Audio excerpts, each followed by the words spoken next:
Louvando ao Senhor, enquanto o Instagram tá avisando aí que a nossa live começou. Vamos dar esse tempinho aí em agradecimento e louvor a Deus, para que mais mulheres cheguem para ouvir a palavra. Eu quero te agradecer com todo o meu ser. Te agradeço, meu ser. Te agradeço, meu Senhor.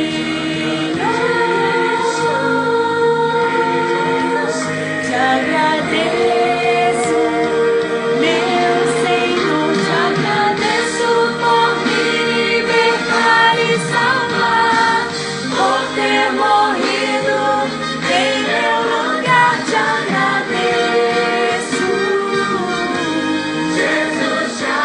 Te agradecemos, Senhor, pelo sacrifício de amor na cruz, pelo amor incondicional do Senhor, porque ainda que sejamos infiéis, o Senhor permanece fiel. Te agradecemos, ó Deus. Somos gratos ao Senhor pelo cuidado do Senhor dia a dia, pela provisão do Senhor, pela obra do Senhor na nossa casa, porque o Senhor entrou na nossa casa com a salvação do Senhor. Ah, Deus, que amor maravilhoso, que amor grandioso que nos alcançou. Por me libertar e salvar, por ter morrido em meu lugar. Te agradeço. Te agradecemos, ó Deus. Eu te agradeço. Te agradeço,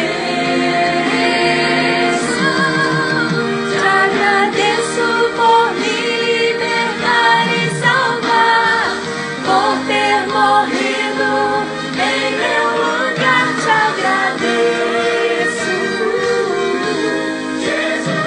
Obrigada, Jesus. Obrigada, Senhor, por tão grande salvação. Como poderemos pagar, Senhor, tudo que o Senhor fez por nós? Não há como pagar, Pai. Muito obrigada, Jesus. Obrigada, Senhor. Glória a Deus.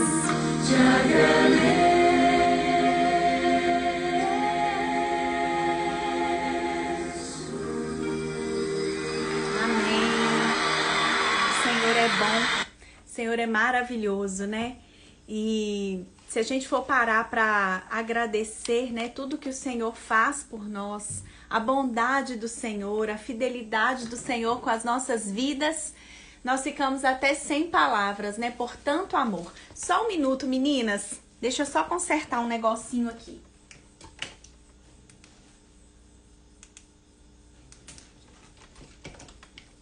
Minha lâmpada aqui que apagou, só um minutinho, tá?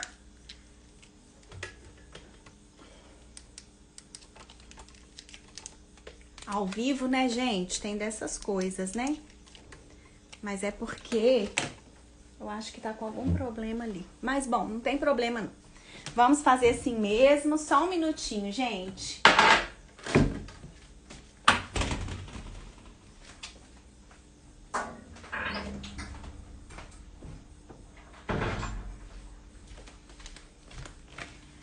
Voltei. Vocês ainda estão aí?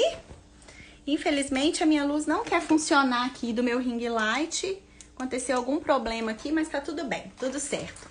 Boa noite mais uma vez, sejam todas bem-vindas. Hoje nós vamos falar sobre uma mulher especial na nossa série de lives Mulheres Invisíveis. Eu até anotei o nome dela aí no comentário, né, que é Rispa. Falei nos stories mais cedo, né, que nós falaríamos sobre ela. E queria dar boas-vindas para vocês, agradecer, né, por estarem aqui presente ao vivo. Dando tudo certo, a live vai ficar gravada depois no canal do YouTube, para quem quiser assistir depois, tá? E eu queria pedir a vocês, antes da gente começar, que vocês clicassem aí no aviãozinho e enviassem a live para mais mulheres, para que mais mulheres sejam alcançadas, né? Manda aí para pelo menos 10 amigas de vocês aí, para participarem da live conosco. Porque essa história, né, a vida dessa mulher, eu tenho certeza que vai falar muito aos nossos corações nessa noite. E mais uma vez vou falar rapidamente, né, por que a série tem esse nome de Mulheres Invisíveis, né? Porque na Bíblia nós temos várias histórias de mulheres que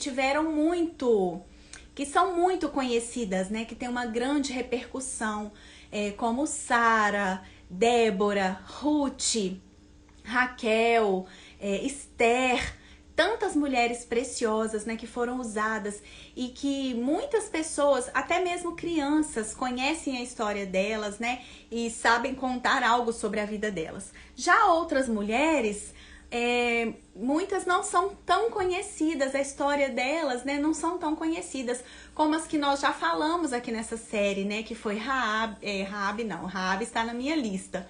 Mas nós falamos sobre Agar, falamos sobre Batseba, já falamos sobre a rainha de Sabá, Sifra e Puá. E agora nós vamos falar sobre Rispa, mulheres comuns, né? Mulheres simples, que foram usadas por Deus em determinado momento da história. E isso fala muito comigo e fala muito com vocês também. Por quê? Porque nós também somos simples mulheres, né? Nós não alcançamos aí um grande grupo de pessoas. Muitas das vezes a nossa profissão, né, não é uma profissão tão relevante, né, para a sociedade. Não temos aí um sobrenome talvez de peso, né? Então, às vezes a gente pode pensar assim: ah, mas o meu serviço para Deus, né, o que eu posso oferecer para Deus? Não tenho nada para oferecer para Deus. Mas, no entanto, Deus tem um propósito para cada um de nós. Né? A nossa identidade em Cristo está escrito lá em Gênesis, no capítulo 1, no verso 26 e 27, o que está escrito lá? Está escrito que o Senhor nos criou à imagem e semelhança dele e nos colocou para governar sobre toda a terra. Então a nossa identidade é essa, nós somos filhas criadas à imagem e semelhança de Deus e nós não podemos aceitar que ninguém nos diga o contrário, né? E o nosso propósito, nós temos que buscar em Deus, né? Aquilo onde o Senhor quer nos usar, né? Você é professora, você é uma artesã, você é uma confeiteira, você é uma cabeleireira, você é uma manicure. Saiba que Deus tem um propósito para a sua vida, né? Seja na sua família, seja na sua vizinhança, você pode fazer diferença na vida de alguém. Hoje, mais cedo, eu falei sobre qualidade e quantidade. Muitas das vezes a gente quer falar para muitas pessoas, né? A gente quer estar numa plataforma com muitos ouvintes, né?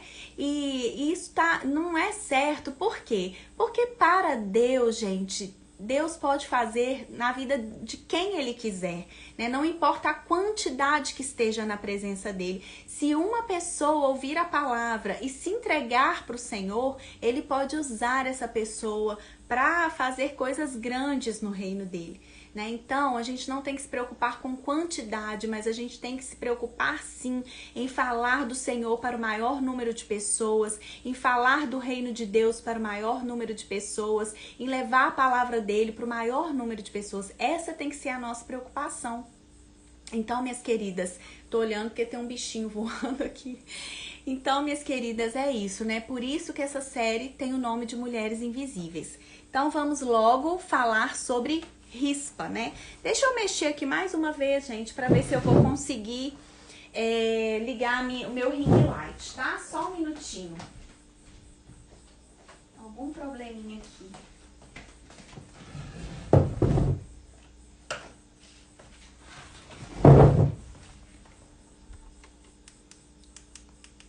Tomara que não apague, deu certo. Então vamos lá, meninas. Primeiro nós vamos entender o contexto em que Rispa vivia, né? A situação que ela vivia ali, qual o período da história, né?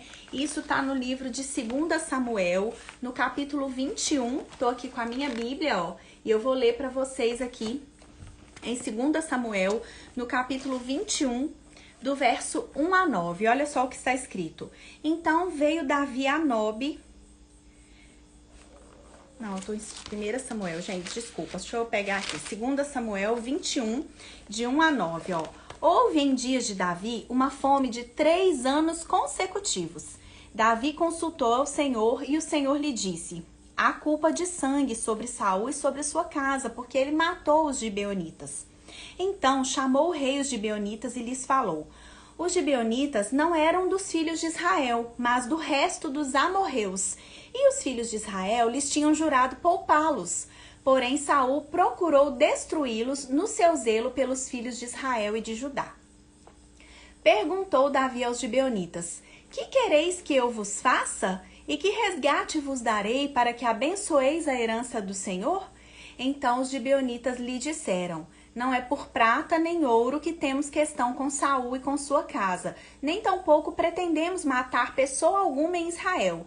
Disse Davi: que é, pois, que quereis que vos faça? Responderam ao rei: quanto ao homem que nos destruiu e procurou que fôssemos assolados, sem que pudéssemos subsistir em limite algum de Israel, de seus filhos se nos deem 7 homens, para que os enforquemos ao Senhor em Gibeá de Saul, o eleito do Senhor. Disse o rei: eu os darei. Porém o rei poupou a Mefibosete, filho de Jonatas, filho de Saul, por causa do juramento ao Senhor que entre eles houvera, entre Davi e Jonatas, filho de Saul. Porém tomou o rei 2 filhos de Rispa, filha de Aiá, que tinha tido de Saul, a saber, a Armone e a Mefibosete, esse é outro Mefibosete, como também os 5 filhos de Merabe, filha de Saul, que tivera de Adriel, filho de Barzilai, Meolatita. E os entregou nas mãos dos gibeonitas, os quais os enforcaram no monte, perante o Senhor. Caíram os 7 juntamente. Foram mortos nos dias da ceifa, nos primeiros dias, no princípio da ceifa da cevada.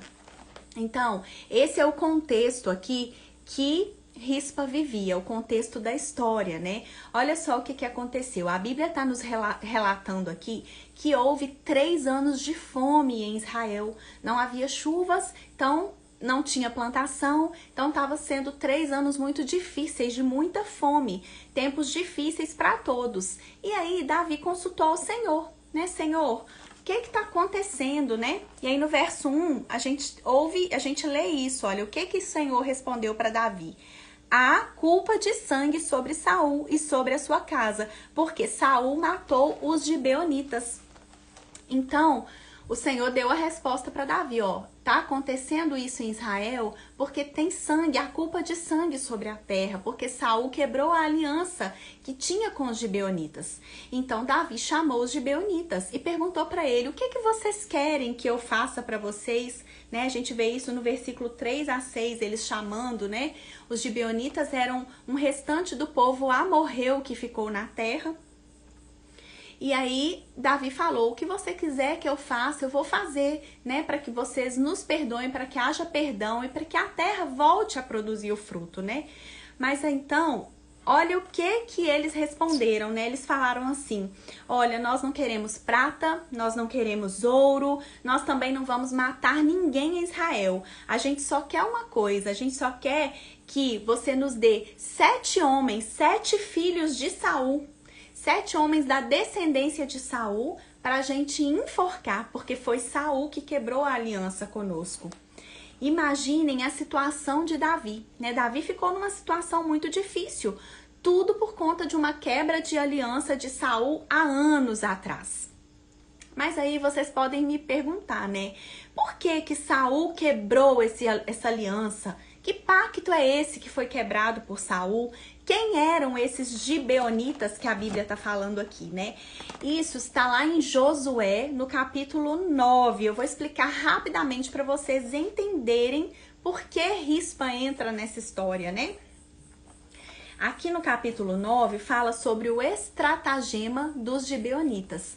O que aconteceu, né? O povo de Israel, liderado por Josué e Calebe, entraram na terra prometida, que era a terra de Canaã, que Deus tinha prometido dar para Israel para ser a morada deles, né? E aí, quando eles chegaram ali naquela terra, os povos que habitavam ali, ficaram desesperados. Por quê?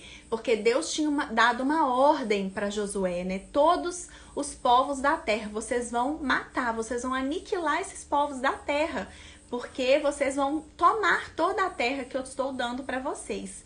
Então, aqueles povos que viviam ali, que são os heteus, os amorreus, os cananeus, os ferezeus, os heveus, os jebuseus, os povos que habitavam ali ficaram desesperados, porque eles já tinham ouvido falar da fama do Deus de Israel, um Deus que libertou o povo com mão forte do Egito. Ficaram sabendo das pragas, de como Moisés, né, abriu o Mar Vermelho. Deus usou Moisés e abriu o Mar Vermelho, o povo passou, de como Deus cuidou deles no deserto.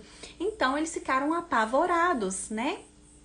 E aí, alguns reis daquela terra se uniram para lutar contra Israel. Mas os gibeonitas tiveram uma ideia, né? Eles pensaram assim, vamos dar um jeitinho, né? Vamos armar uma cilada aqui para o povo de Israel. E aí, o que eles fizeram? Eles chamaram alguns homens para serem tipo uns embaixadores deles ali. Vestiram aqueles homens com roupas velhas, rasgadas, empoeiradas, sandálias velhas. Pegaram pães pães bolorentos, pães velhos, cheios de bolor, cheio de mofo. Pegaram odres velhos, já rotos, rasgados, para colocar vinho neles. E eles foram ao encontro de Josué ali, ao encontro dos anciãos ali daquela terra.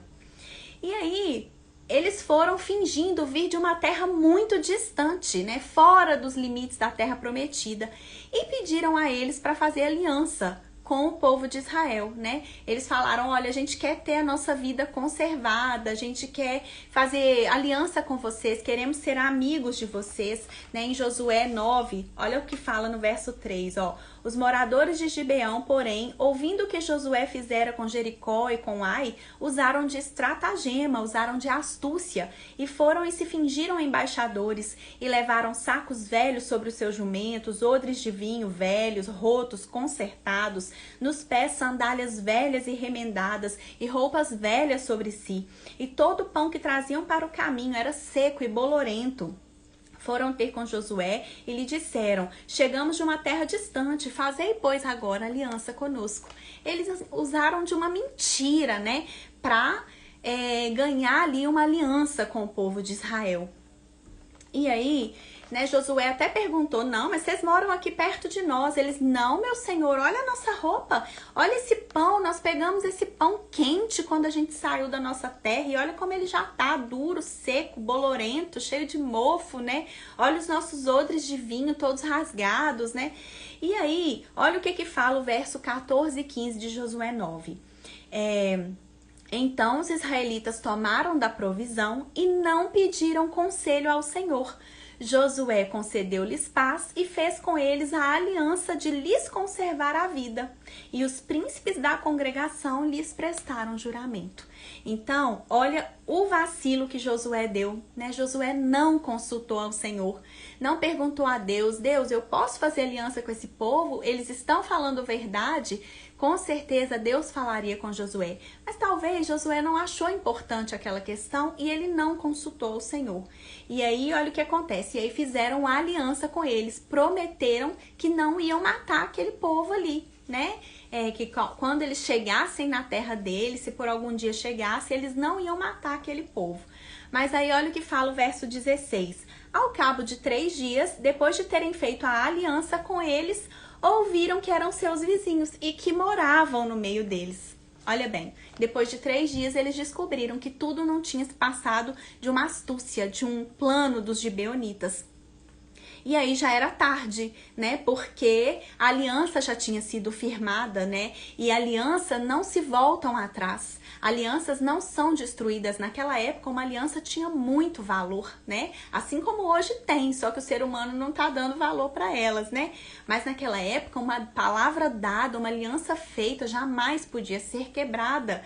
Senão, aconteciam pragas, igual aconteceu nesse tempo aqui que nós lemos, né? Que a terra estava com 3 anos de fome, Davi foi consultar o Senhor. Tudo isso era por quê?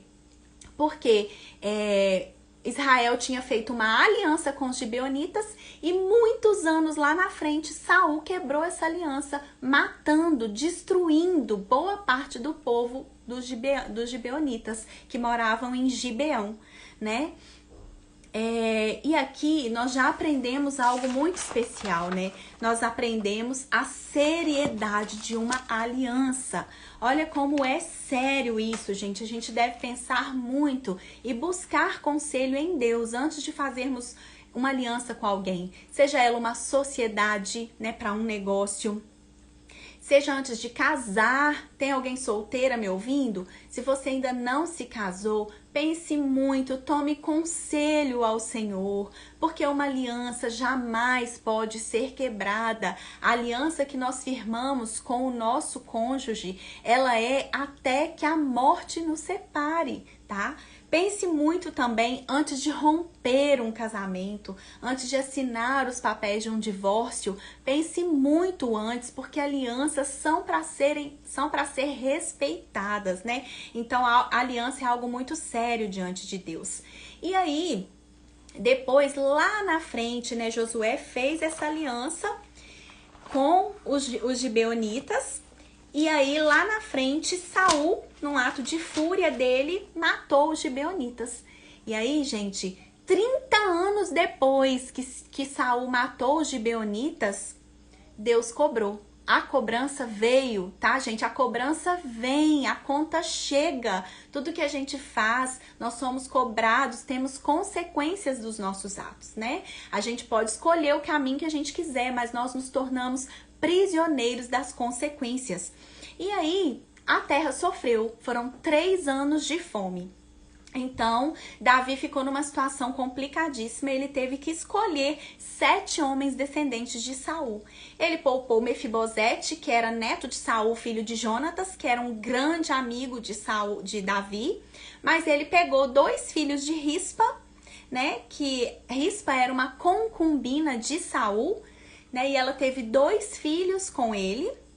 Então, Davi pegou os 2 filhos dela, né, que chamavam Armone e Mefibosete, e pegou 5 filhos de Merabe, que era filha também de Saul. Pegou 5 filhos dela, 7 no total, e entregou para serem enforcados pelos gibeonitas. A situação de Davi não era fácil, mas alianças precisavam ser respeitadas e ele não tinha outra escolha. Aí é que entra Rispa, né? Nós vamos ler aqui agora, olha, no verso 10. 2 Samuel 21, verso 10. Olha o que fala. Então Rispa, filha de Aiá, tomou um pano de saco e o estendeu para si sobre uma penha, desde o princípio da ceifa até que sobre eles caiu água do céu, e não deixou que as aves do céu se aproximassem deles de dia, nem os animais do campo de noite. Gente, olha a atitude dessa mãe, olha a atitude dessa mulher, né? Rispa significa pedra quente, é o significado do nome Rispa. Mas a dor dessa mãe era tanto que ela se despiu de toda quentura, de toda braveza que talvez ela tinha, né? Ela se despiu daquilo tudo e se vestiu de pano de saco. O pano de saco, naquela época, ele representava humilhação. E aí, Rispa, pegando esse pano de saco, ela demonstrava sua humilhação diante de Deus em favor de seus filhos. Então, a Bíblia fala que ela pegou um pano de saco e foi lá para onde os filhos dela estavam enforcados, junto com os primos deles ali, né, os filhos de Merabe. E a Bíblia fala que isso aconteceu no princípio da ceifa da cevada. Foi meados de abril que acontecia essa ceifa da cevada. E ela foi para lá e a Bíblia fala que ela não deixava que as aves do céu se aproximassem dos corpos de dia, nem as feras do campo, os animais do campo de noite. Imaginem, noite e dia tocando os animais para não comerem os corpos dos filhos dela. Por quê? Imaginem o que se passava no coração dessa mãe. Tudo que ela desejava é que os filhos dela tivessem pelo menos um sepultamento digno. Tudo que ela queria, ela estava sentindo muita dor e ela acampou ali diante dos corpos, espantando as feras, as aves, dia e noite. E sabe quanto durou esse ato de Rispa? Meninas, durou 6 meses, cerca de 6 meses. Ela não fez isso de um dia para o outro, não. Ela ficou ali dia e noite, enfrentando frio, cansaço, calor, fome, sede, por 6 meses. Então, os corpos, eles foram deixados lá até que viessem as chuvas. Davi não deixou que tirassem os corpos de um dia para a noite, porque ele queria ter certeza que a aliança foi refeita, que Deus tinha perdoado eles ali por essa quebra de aliança até que viesse a chuva. Não foi 1 ou 2 dias, foram meses, espantando as aves de dia e espantando as feras de noite. Gente, quantas mães hoje estão nessa situação de Rispa? Quantas mulheres, quantas mães hoje choram ao ver seus filhos mortos espiritualmente, longe da presença de Deus, sendo guiados aí pelos desejos da carne, pelos desejos que o mundo demonstra para eles, talvez envolvidos com drogas, com vícios, com prostituição, depravações da imoralidade, exalando o mau cheiro do pecado em suas vidas, decompondo-se dia a dia na podridão do mundo.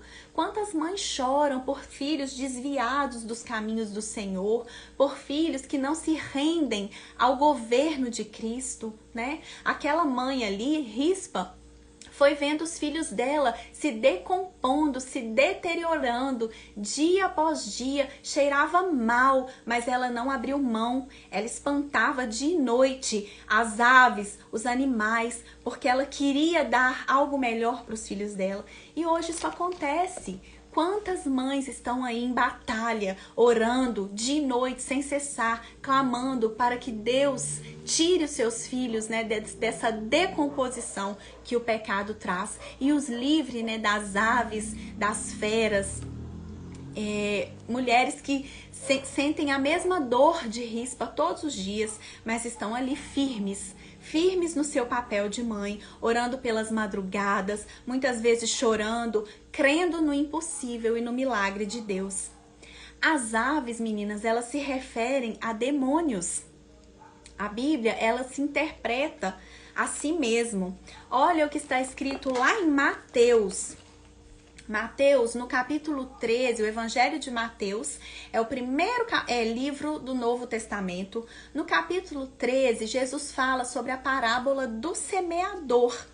E aí no verso 1 ao 4, olha que Jesus fala.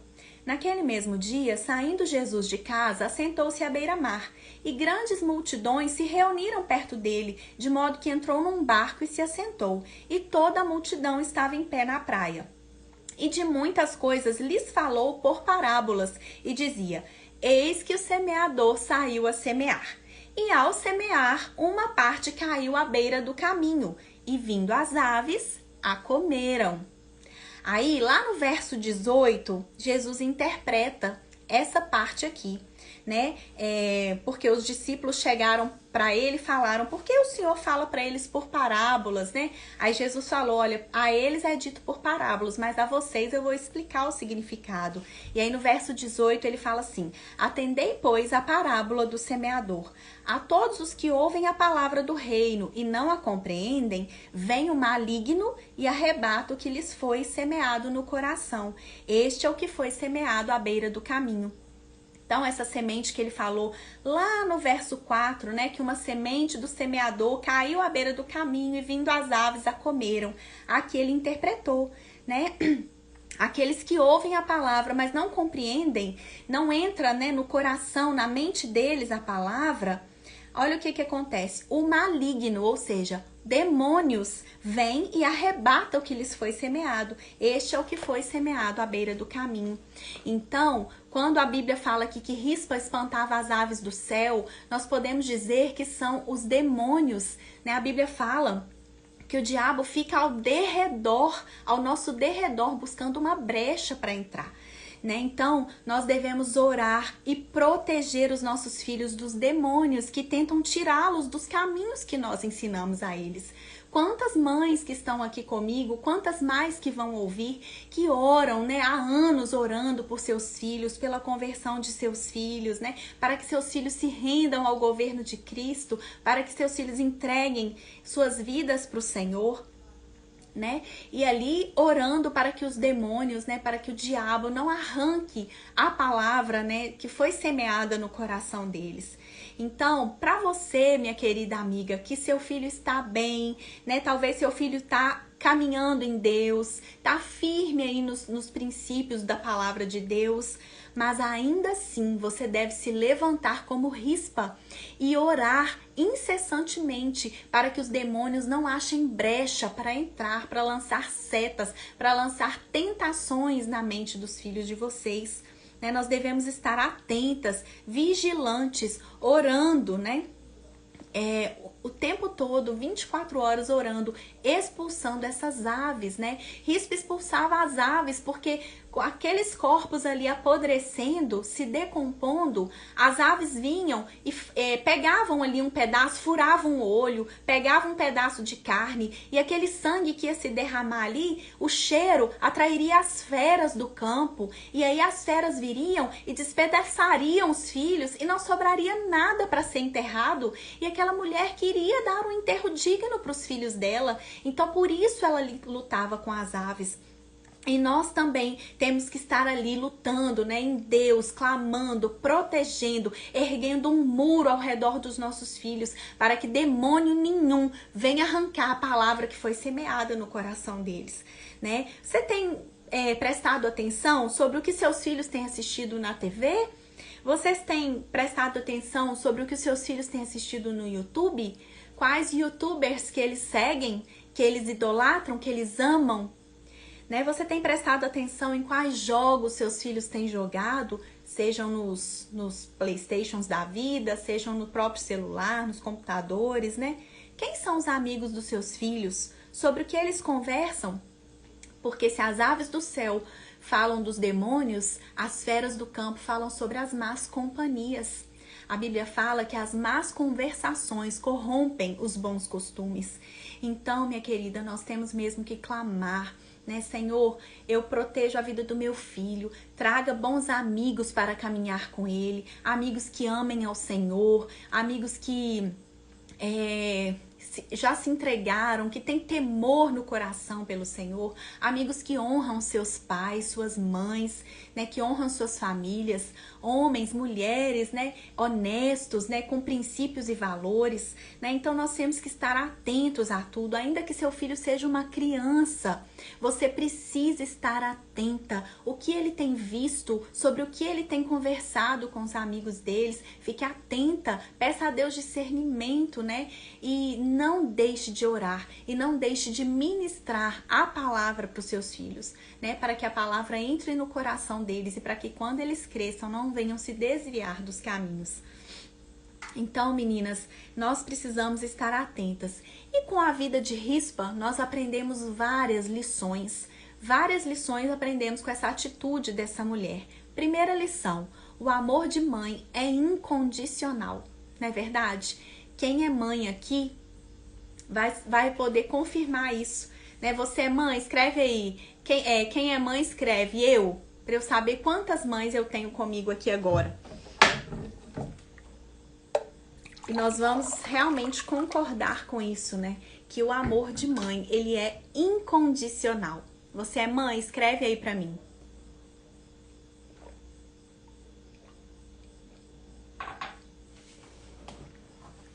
Angeliane, Renata, a Lu, quantas mães nós temos aí, né? Eu também vou levantar minha mão. Raquel tá aí comigo, Lauana, Dinha Laços, Mônica tá aí comigo, né?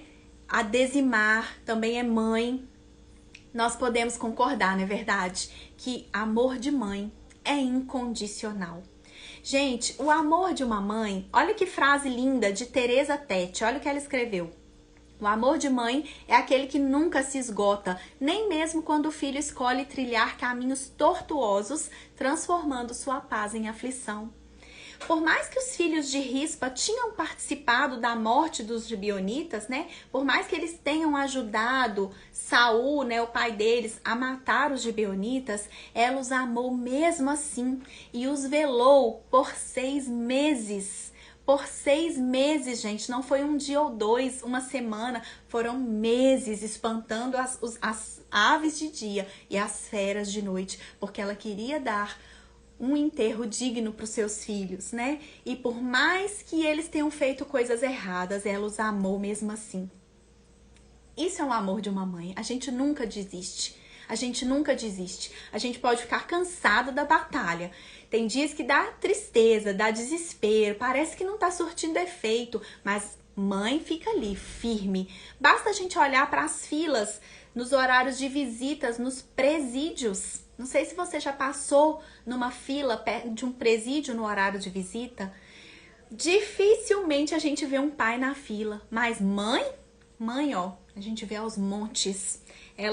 A gente perde a conta porque elas não desistem dos seus filhos, né? Tem um ditado antigo que fala assim: filho feio não tem pai. Filho feio pode não ter pai, mas ele tem mãe. Sabe por quê? Porque uma mãe não olha para a deficiência do seu filho. Uma mãe não olha, né, para os defeitos dele, ela olha para o seu filho, né? Ela olha não para a aparência, para o que ele faz de errado, pelas atitudes, mas ela olha para ele e ela crê, né? Ela tem tanto amor que ela crê que Deus é poderoso para transformar a vida daquele filho. Mas nos evangelhos, né, nós encontramos um amor ainda maior do que o amor de uma mãe. Olha o que está escrito, eu quero ler para vocês rapidamente em Romanos, no capítulo 5, do verso 6 a 8. Olha o que Romanos aqui, Paulo, né, escreveu em Romanos. Ora, a esperança não confunde, porque o amor de Deus é derramado em nosso coração pelo Espírito Santo que nos foi outorgado. Porque Cristo, quando nós ainda éramos fracos, morreu a seu tempo pelos ímpios. Dificilmente alguém morreria por um justo, pois poderá ser que por alguém bom, alguém se anime a morrer. Mas Deus prova o seu próprio amor para conosco, pelo fato de ter Cristo morrido por nós, sendo nós ainda pecadores. Então, há um amor grandioso, maior, né, do que todas as mães do mundo juntas podem sentir por seus filhos, que é o amor de Jesus, que é o amor de Deus por nós, que entregou a vida do seu filho, sendo nós ainda pecadores. Deu a ele, né, o justo pelos injustos, para morrer e nos ligar de novo com Deus. Isso é tremendo, né? Agora, mais uma lição que nós aprendemos com a vida de Rispa. Rispa, ela travou uma batalha dia e noite por seus filhos e por um longo período, como a gente viu aqui, né? A gente pode talvez imaginar o cansaço que ela sentia, né? À medida que os corpos se decompunham, mais predadores vinham, o mau cheiro atraía mais e mais predadores, né? Que a gente pode imaginar o mau cheiro que estava ali e o cansaço que ia tomando o corpo daquela mulher, mas ela não desistiu, ela não passou a responsabilidade para outros, né? O que essa mãe fez não tem lógica dentro da lógica humana, não tem uma explicação dentro da lógica humana, né? E muitas das vezes, às vezes a gente quer passar a nossa responsabilidade de sermos aquelas mulheres intercessoras dos nossos filhos para outros, né? Mas essa responsabilidade, ela é nossa. Nós é que temos essa responsabilidade. Assim como o Rispa assumiu esse compromisso durante tantos meses, nós também devemos continuar. Lá em Efésios, no capítulo 6, olha só o que fala Efésios. Deixa eu achar aqui rapidamente para eu ler para vocês. Só um minuto, meninas. Efésios, no capítulo 6, no verso 12, tá escrito assim: porque a nossa luta não é contra o sangue e a carne, e sim contra os principados e potestades, contra os dominadores deste mundo tenebroso, contra as forças espirituais do mal nas regiões celestes. Então, a nossa luta não é contra o ser humano. Nós não temos que travar batalhas com ninguém, né? Nós não temos que travar batalhas, muito menos com os nossos filhos. A nossa luta, ela é espiritual, é contra principados e potestades, né? Então, nós temos que entender isso e estar atentas, porque as nossas batalhas, elas são travadas, na sua maioria, no campo espiritual, né? São ataques demoníacos. Mas nós devemos descansar em Deus, crendo que Deus peleja por nós, mas nós não podemos descansar da batalha. Nós temos que estar firmes batalhando enquanto o milagre não acontecer. Assim como Rispa, enquanto os corpos dos filhos dela não foram tirados dali para serem enterrados, ela não parou. Ela ficou ali expulsando as aves de dia e as feras de noite, pedindo, né, querendo que os filhos dela tivessem um enterro digno. E assim nós também. Nós temos que descansar em Deus, crendo que o Senhor é poderoso para operar o milagre. No tempo dele, ele vai restaurar todas as coisas. Mas nós não podemos descansar da batalha. Nós temos que estar firmes na batalha, porque a batalha, ela é espiritual. Numa outra lição que nós podemos aprender com a atitude de Rispa, né? A atitude dela trouxe consequências. Olha só, vamos continuar lá em 2 Samuel 21. Olha o que fala o verso 11. Foi dito a Davi o que fizera Rispa, filha de Aiá e concubina de Saul. Então foi Davi e tomou os ossos de Saul, os ossos de Jonatas, seu filho, dos moradores de Jabes de Gileade, os quais os furtaram da praça de Bet-Seã, onde os filisteus os tinham pendurado no dia em que feriram Saul em Gilboa. Dali transportou os ossos de Saul e os ossos de Jonatas, seu filho, e ajuntaram também os ossos dos enforcados. Enterraram os ossos de Saul e de Jonatas, seu filho, na terra de Benjamim, em Zela, na sepultura de Quis, seu pai. Fizeram tudo o que o rei ordenara. Depois disso, Deus se tornou favorável para com a terra. Então, a atitude de Rispa teve consequências, trouxe consequências. A sua atitude chamou a atenção de Davi, chamou a atenção do rei, né? Davi era o rei. Então, minha querida, eu quero te dizer nessa noite, eu quero falar para você nessa noite que tem travado aí lutas, batalhas em favor dos seus filhos, assim como Rispa, que as suas orações também estão chegando ao trono do Rei dos Reis, aquele que é poderoso para fazer infinitamente mais do que tudo quanto pedimos ou pensamos. As suas orações têm chegado diante do trono do Rei dos Reis. Portanto, não deixe de orar.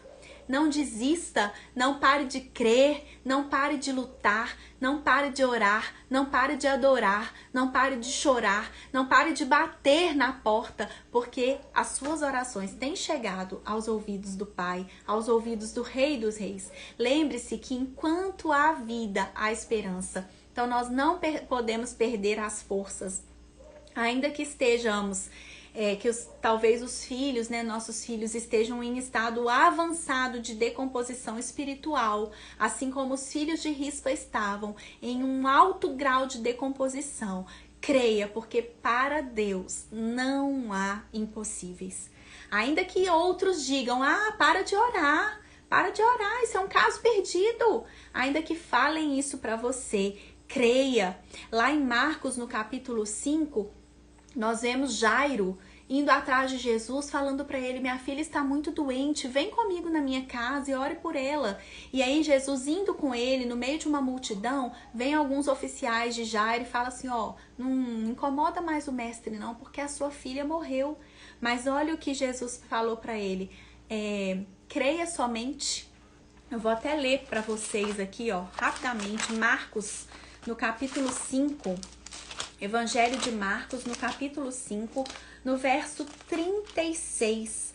Mas Jesus, verso 35. Falava ele ainda, quando chegaram alguns da casa do chefe da sinagoga, que era Jairo, a quem disseram, tua filha já morreu, por que ainda incomodas o mestre? Mas aí Jesus falou assim, Jesus, sem acudir a tais palavras, disse ao chefe da sinagoga, não temas, crê somente. Então, minha querida, essa é a palavra para você e para mim nessa noite. Ainda que digam, para que você está incomodando o mestre? Para de orar, isso é caso perdido. Não pare, não desista, não pare. Continue batendo na porta. Crê somente, porque para Deus não há impossíveis. E sabe o que aconteceu? Os filhos de Rispa, enfim, foram sepultados. Depois de meses de batalha, ela alcançou o que ela desejava, que era dar um enterro digno, um sepultamento digno para os seus filhos. E a atitude dela trouxe bênçãos não só para os filhos dela, não, também para os 5 filhos de Merabe, porque ela espantava as aves também ali dos filhos de Merabe. E mais ainda, trouxe bênçãos para os corpos de Saul e Davi e Jonatas, filho dele, que foram mortos. E aí eles tinham roubado, A Bíblia fala que, como eu li, Davi mandou buscar os ossos de Saul e de Jonatas dos moradores de Jabes de Gileade, que tinham furtado os ossos deles ali quando eles estavam ali pendurados. Então, a atitude de Rispa trouxe bênçãos também para o próprio Saul e para Jonatas, o filho dele, porque Davi foi lá, mandou buscar os ossos dele para também dar uma sepultura digna para eles. Então, minhas queridas, quando o Senhor abençoa, a bênção alcança a muitos, Não fica só retida para nós, não. Um filho restaurado pode trazer restauração para muitas vidas por causa do testemunho deles. Já parou para pensar nisso? Quantas vidas podem se converter e se render ao Senhor porque um filho se converteu, porque você orou, você pagou o preço, seu filho voltou para os caminhos do Senhor, seu filho entregou a vida para o Senhor e com isso, através da vida dele, muitos outros serão alcançados. Olha o que está escrito em João, no capítulo 12, no verso 9. João 12, 9. Soube numerosa multidão dos judeus que Jesus estava ali, e lá foram não só por causa dele, mas também para verem Lázaro, a quem ele ressuscitara dentre os mortos. Todos conhecem essa história. Lázaro já estava morto há 4 dias, Jesus foi lá, deu uma ordem e ele ressuscitou, ele voltou à vida.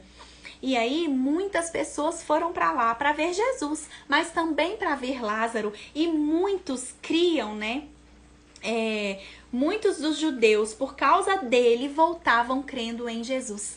Por causa de ver o testemunho Lázaro vivo, muitos se converteram, muitos criam em Jesus. Então, não deixe de orar, porque quando a bênção te alcançar, ela vai alcançar muitos através da vida do seu filho, através dessa pessoa aí que você tem travado batalhas como Rispa, para que eles sejam entregues, para que eles sejam alcançados pelo Senhor. Outro exemplo, lá em Atos, no capítulo 3, nós vemos que Pedro curou ali, Jesus, através de Pedro, curou um coxo que ficava ali na porta do templo, E aí nós vemos que uma multidão se aproximou ali por causa daquele milagre, para ver aquele coxo. E aí Pedro prega a salvação em Jesus, e lá em Atos 4:4 a gente vê que uma multidão se converteu, entregou a vida para o Senhor. Então, o testemunho de alguém restaurado, de alguém curado, ele alcança muitos. Então, mais essa lição, né? Nós aprendemos com a atitude de Rispa. E outra coisa que a gente viu aqui, né, em 2 Samuel, que assim que os corpos foram enterrados, Deus se tornou favorável para com a terra. Eu li isso aqui no versículo 14, né? Enterraram os ossos de todos ali, né? Porque Davi mandou também juntar os ossos dos 7 que foram enforcados, dos 2 filhos de Rispa e dos 5 de Merabe. E aí fizeram tudo o que o rei ordenara. Depois disso, Deus se tornou favorável para com a terra. Então, foi Rispa que fez a mão do rei Davi trazer a bênção novamente sobre Israel. Né? Foi a atitude dela, né? Porque aqui no verso 11 a gente leu: foi dito a Davi o que fizera Rispa. Então a atitude dela falou: olha, tem uma mulher lá, a mãe dos 2 filhos de Saul lá, que tá lá de noite, tem meses lá, não sai de lá espantando as aves, espantando as feras, porque ela não quer que os filhos dela sejam despedaçados e não tenham um sepultamento digno. Então foi essa atitude que moveu a mão do rei e trouxe bênção novamente sobre a terra. E através, minha querida, das suas orações, a mão do Senhor tem se movido em favor da sua família. Você não pode deixar de crer nisso, ainda que esteja tudo obscuro, tudo é escuro, né? Mas você precisa crer que as suas orações têm movido a mão do Senhor e têm, às vezes, livrado até da morte física, a sua família e aqueles que você ama. Então, nós não devemos parar de orar, de buscar o favor do Senhor por nossos filhos, pois a bênção alcançará não só a eles, mas a muitas outras pessoas que também serão abençoadas, né? Então, para terminar a nossa live dessa noite, eu quero te perguntar: como você agiria no lugar de Rispa? Né? Será que você tem essa mesma atitude? Você teria essa força? Né? Você teria esse amor tão grande que Rispa teve? Você tem amado seus filhos e pagado um preço de oração por eles? Como seus filhos estão agora? O que você precisa, né? Você precisa que eles se voltem para o Senhor, porque talvez eles estejam desviados. Você precisa que eles se convertam, que eles reconheçam, né, o senhorio de Cristo. Você precisa que eles abandonem vícios. Você precisa que talvez eles sejam curados de uma enfermidade no corpo mesmo ou na alma, né? Você tem orado talvez por filhos presos mesmo, em cadeias, em presídios, né? A oração, minha querida, ela move o coração de Deus, né? Então a gente precisa sim passar um tempo orando, falando para Deus, né? Colocando a vida dos nossos familiares. E além disso, né? Outra pergunta: você tem liberado a palavra de Deus na sua casa? Isso é muito importante, principalmente quando eles são pequenos, né? Que você tem um domínio maior sobre eles. Você deve falar de noite, né? Lá em Deuteronômios, lá no livro de Deuteronômio, no capítulo 6, no verso 6 e 7. Deixa eu ler para vocês, porque essa palavra é muito poderosa. Deuteronômio 6, versos 6 e 7. Estas palavras que hoje te ordeno estarão no teu coração. Tu as inculcarás a teus filhos e delas falarás, assentado em tua casa, andando pelo caminho, ao deitar-te e ao levantar-se. Então é responsabilidade nossa, ó, em inculcar, colocar na mente, falar a palavra do Senhor para os nossos filhos, né? Para que ainda que quando eles estejam velhos, não se desviem dessa palavra. E ainda que eles se desviem, né? Vai estar sempre aquele incômodo lá dentro, né? Aquela palavra que você ministrou, que você pregou para eles, que você ensinou. O Espírito Santo vai estar sempre ali, trazendo aquele incômodo da verdade que está plantada no coração deles. Então a gente não pode desistir. Quero ler para vocês uma palavra muito séria mesmo, que está no livro de Juízes. Juízes, né? Depois de Josué, olha só o que aconteceu com aquele povo, né? Juízes no capítulo 2, do verso 8, olha o que fala. Os filhos... capítulo 2, verso 8. Faleceu Josué, filho de Num, servo do Senhor, com a idade de 110 anos. Sepultaram-no no limite da sua herança, em Tinat-Heres, na região montanhosa de Efraim, ao norte do monte Gaás. Foi também congregada a seus pais toda aquela geração. Então, Josué morreu, toda aquela geração ali da mesma idade de Josué morreu. E aí olha o que a Bíblia fala. E outra geração após ele se levantou, que não conhecia o Senhor, nem tampouco as obras que fizera a Israel. Então fizeram os filhos de Israel o que era mal perante o Senhor, pois serviram aos Baalins. Minhas queridas, isso é muito sério. Será que a sua descendência vai conhecer o Senhor? Você tem ministrado ao coração dos seus filhos para que eles ministrem aos corações dos filhos deles e para que assim a palavra seja passada de geração a geração? Ou você vai permitir que quando você se for dessa terra, outra geração se levante que não conheça o Senhor, que não conhece os benefícios, as benfeituras, tudo de bom que o Senhor fez para nós? E aí você vai permitir que eles se desviem dos caminhos do Senhor? Então, essa pergunta é muito importante. Sua descendência vai conhecer o Senhor? Você tem abrido a sua boca e falado? Você tem orado por eles? A importância de nós nos humilharmos diante do Senhor em oração. Nós somos autoridade na vida dos nossos filhos. Portanto, tenha coragem para expulsar as aves de rapina, que são os demônios, e os animais, as más companhias que querem devorar seus filhos. As lágrimas de uma mãe valem muito, muito, porque nós somos autoridade, né, diante dos nossos filhos. E eu quero deixar uma palavra também para você que está me ouvindo aqui, que vai ouvir, que talvez não seja mãe. Você não tem filho, mas você pode sim sentir a dor de mães que estão sofrendo e pode as ajudá-las em oração.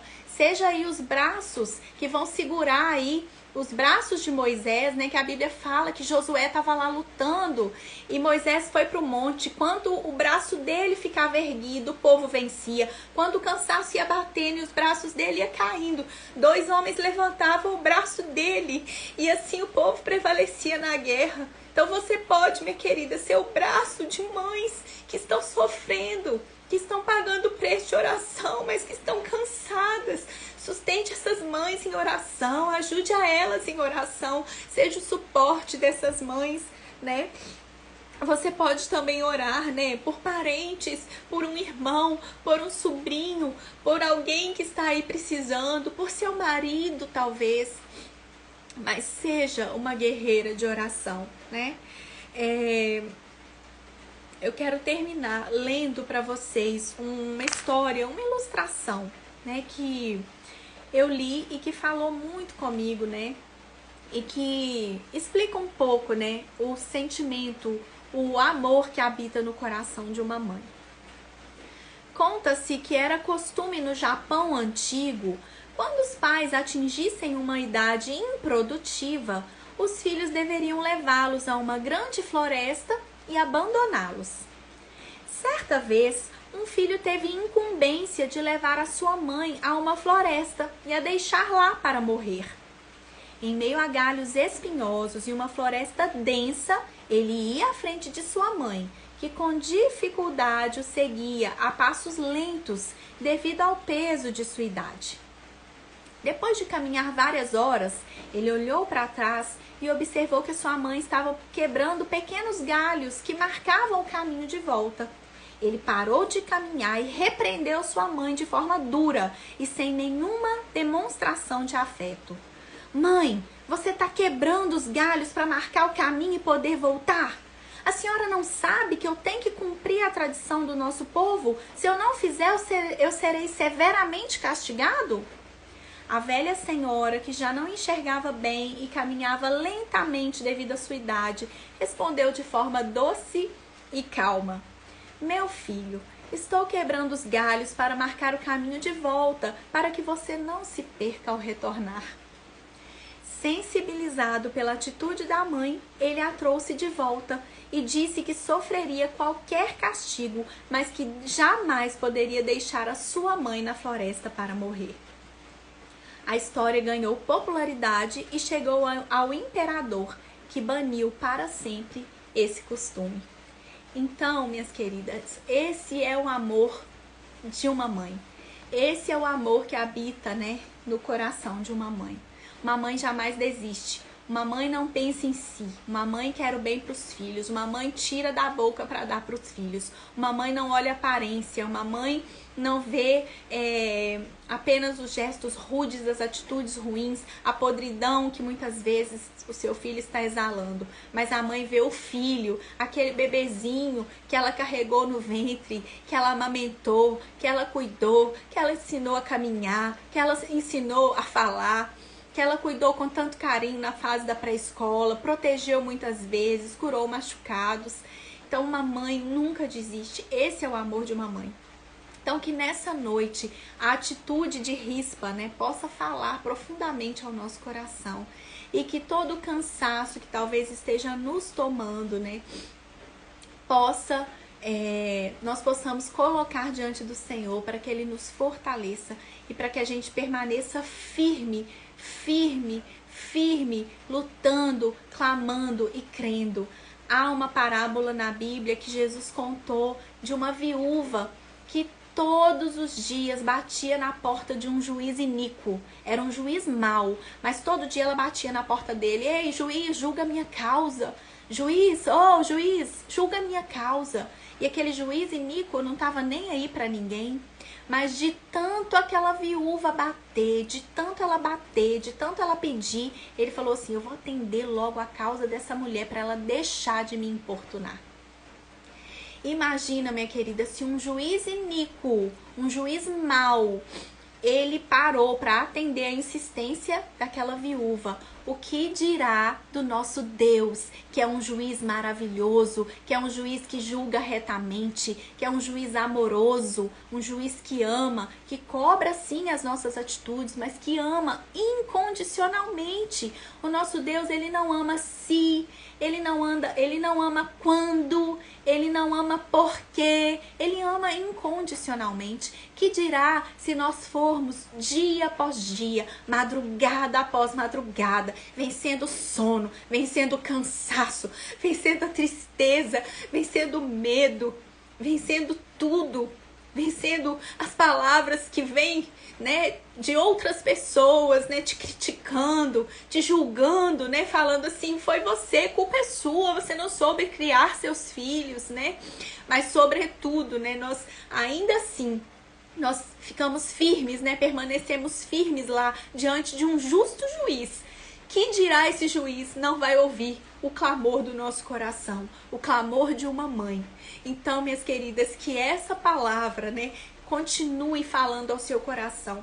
Eu te aconselho, né, eu te animo a pegar essa palavra da Bíblia, 2 Samuel 21, e ler de novo, e ler e chorar diante do Senhor, porque eu tenho certeza que o Espírito Santo ainda vai falar e acrescentar muito mais ao seu coração.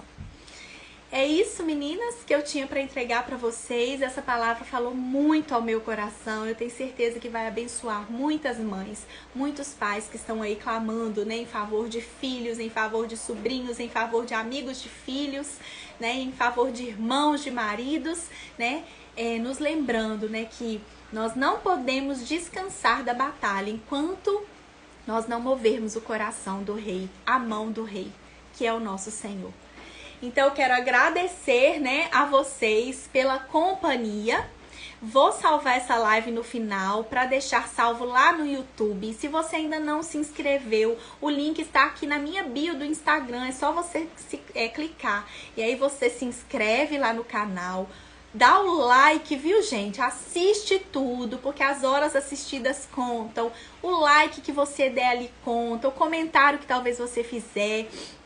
E vai lá e compartilha essa palavra com suas amigas, com mães que você sabe que está precisando de ouvir essa palavra, tá bom? Eu agradeço a vocês e agora eu vou desativar os comentários, tá? Para vocês fazerem aí um print e me marcar aí nos stories, né? Falando da live Mulheres Invisíveis. Não esquece de me marcar, @DeniseMarinhoOficial, para que eu possa compartilhar nos meus stories também, tá?